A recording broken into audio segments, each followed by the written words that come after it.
What can I do? I'm just one person. Sometimes we feel that way. We feel powerless, overwhelmed when we consider what's required for humanity to survive itself.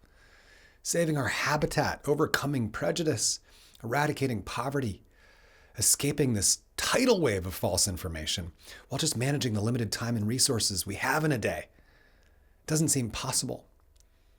But the nature of these big problems is they cannot be solved individually. So what agency or power do we have on our own? The answer is enormous power.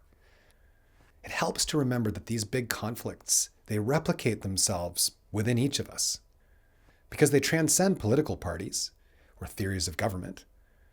These conflicts are bigger than rural versus urban, one country versus another, or one person's idea of the universe versus another's.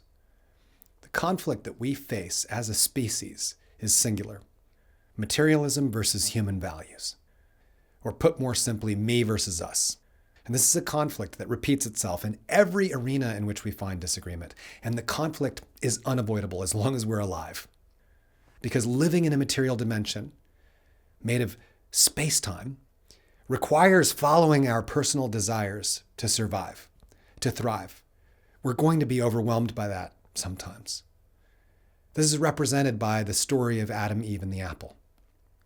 The question's always been whether human beings will learn to eat apples or whether the apples of temptation and ambition will eat us.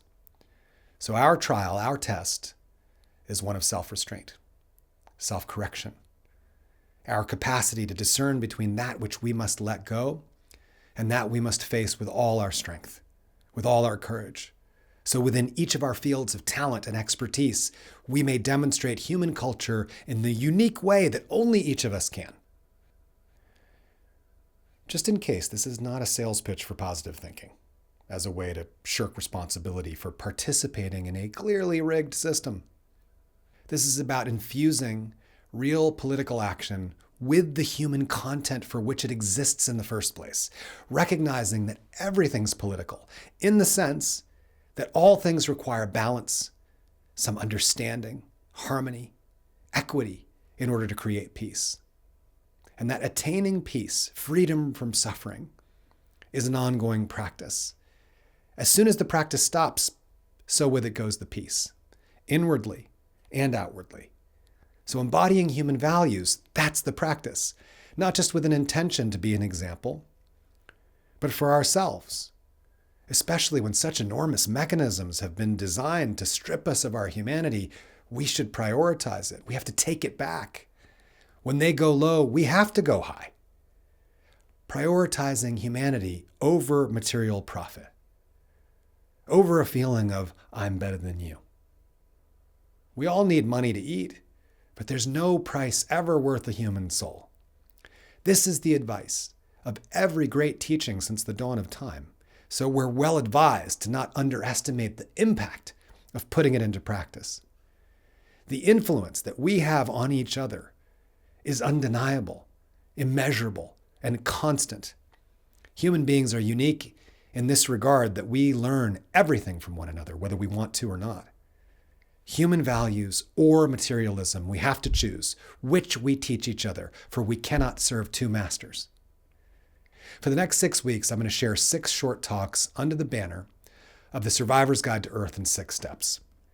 It's a reframing of 6 words, co-opted words, twisted, abused, so often these days used to sow division and confusion in the service of selling something.